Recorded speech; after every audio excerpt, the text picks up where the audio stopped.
bronze medal in 1992. And as I alluded to, that 1-point victory, it's not only the tightest game of the streak, right? It is the first time this team has played a game decided by one basket at all in the Olympics ever. So back now here with Tim Legler, Kendrick, Perkins, Rebecca Lobo sticking with us for this conversation. Perk, I'm going to start with you here. After winning an 8th gold in a row, what did women's national team, what did they prove to you and to the world, do you think, this summer? That they the queens that they are. They on top. They on top. But look, I'm gonna take it a step further. I don't wanna make this into a hot take Monday, but I gotta get this off my chest.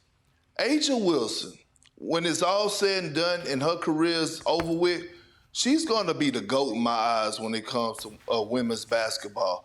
I had to go back and actually look at her resume over the weekend, and when I tell you it's longer than the holiday weekend, this is just some of it.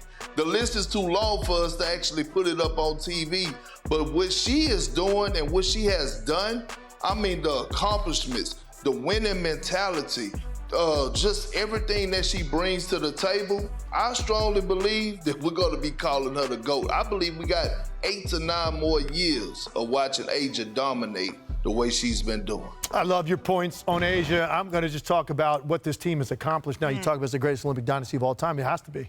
Here's what you're finding out, and it's getting harder and harder, right? It's more and more difficult. We know that. We talked about this on the men's side. The women had a bigger lead over the rest of the competition, like early on, and so it took longer for the gap to start to close, and you're starting to see that.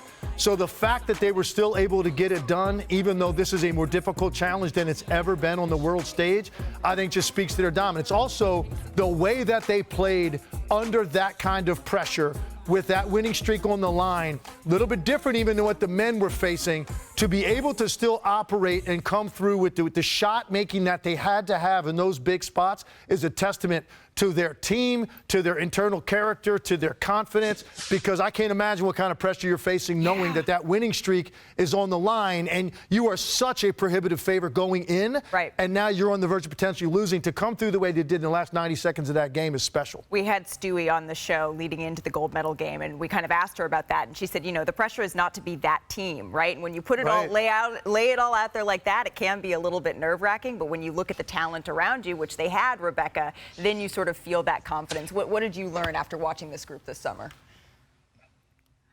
Well, first of all, are we not going to acknowledge how incredible you just were, Malika, in the middle of an earthquake to continue I grew up in California. this segment and this show?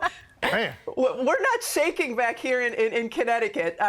But, you know, I just wanted to talk about, you know, the commitment that USA Basketball has made to their women's program. In 1992, the women did not win gold. And as a result, USA Basketball put our Olympic team together. We trained for a year, 95 through 96, traveled the world, played 60 games leading up to the Olympics. And USA Basketball has continued to pour into the women since that time. And these women have continued to pour into USA Basketball. This is a 4-year commitment for most of these women. They're playing in non-Olympic years. They're going to training camps. They're playing in friendly competitions because they value this so much. So the reason they've won 8 consecutive is because USA Basketball has invested in their women's program, and the women year after year make the USA team a priority for themselves as well. Absolutely, and we got to see that excellence on full display. Rebecca, you didn't think, though, we're going to let you go without seeing that 96 gold medal. Where is it? I know it's got to be close, right?